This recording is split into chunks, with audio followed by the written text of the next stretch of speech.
আজকে চলে যাচ্ছি আফুর বাচ্চার আকিকার দাওয়াত খেতে। তো এখানে আমি সবগুলো বক্স রেডি করে নিয়েছি, কারণ আগের বার আমরা যখন ওদের বাসায় গিয়েছি তো আফু এই সেই করে অনেক কিছু পাঠিয়েছিল, সব কিছু মিলে অনেকগুলো বক্স জমা হয়ে গিয়েছে। তো আজকে যেহেতু যাব তার জন্য আমি এখানে সবগুলো বক্স গুছিয়ে নিয়েছি।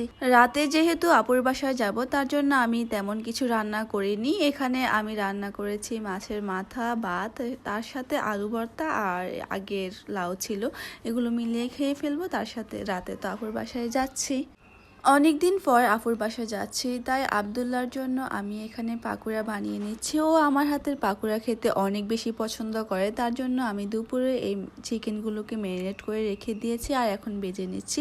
যেহেতু আমরা একটু পরে বের হব তার জন্য যেন গরম গরম থাকে, তার জন্য বের হওয়ার কিছুক্ষণ আগে আমি এগুলোকে ভেজে নিচ্ছি। এই তো আমার প্রথম যে পাকুড়াগুলো ভাজতে দিয়েছি সেগুলো ভাজা হয়ে গিয়েছে, এখন আমি তুলে নিচ্ছি। যে বাকিগুলো যা আছে সেগুলো আমি পরবর্তীতে আবার ভেজে নিয়েছি।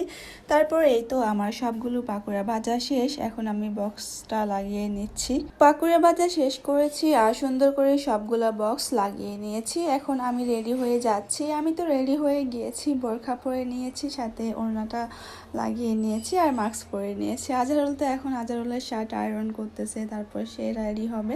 আমি ওর জন্য বসে বসে অপেক্ষা করতেছিলাম। আর এই তো রেডি হয়ে গিয়েছি আমরা, এখন আমরা গেটের বাইরে চলে এসেছি আর রিস্কাও নিয়ে নিয়েছি।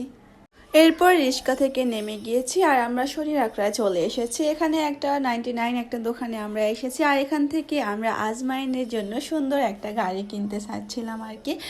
তো আমি দেখতেছিলাম কোনটা বেশি বেটার হয়, আজহারুলও দেখতেছিল। এরপর এই ট্রেনটা দেখেছি, এটার প্যাকেটিং বা সুন্দর বক্স দেখে আমাদের পছন্দ হয়ে যায় আর নিয়েও নিয়েছি।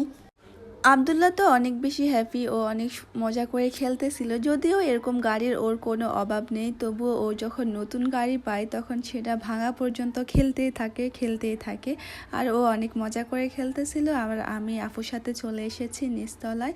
আপুর কিচেনটা ছোট, তার জন্য এখানে একটা আপুর পরিচিত একজনের বাসায় রান্না করেছে, তেহেরি রান্না করেছে আপু আমাদের জন্য বড় একটা পাতিল। শুধু আমরা না, ভাইয়ার যত কলিগ আছে সবাই এসেছে।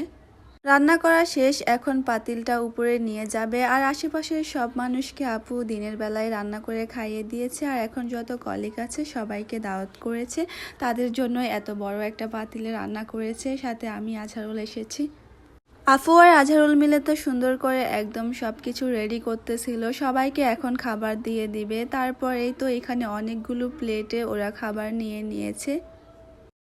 এই তো দেখাই যাচ্ছে এখানে অনেকগুলো মানুষ, মানে ভাইয়ার যত কলিগ আছে আশেপাশে সবাই এসেছে, সবাইকেই ডেকেছে।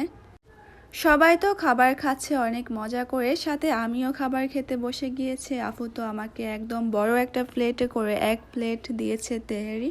তো আমিও বসে বসে খাচ্ছিলাম, সাথে আমার সাথে একটা বাচ্চা আছে, সে আর আমি মিলে খাচ্ছি আর বাকি সবাই অন্য রুমে খাচ্ছিল।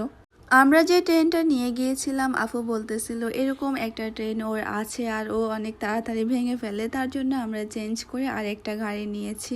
তো আজকে এই পর্যন্ত, সবাই ভালো থাকবেন, নিজের খেয়াল রাখবেন, আমার পেজটি অবশ্যই ফলো করবেন। আল্লাহ হাফিজ, আসসালামু আলাইকুম।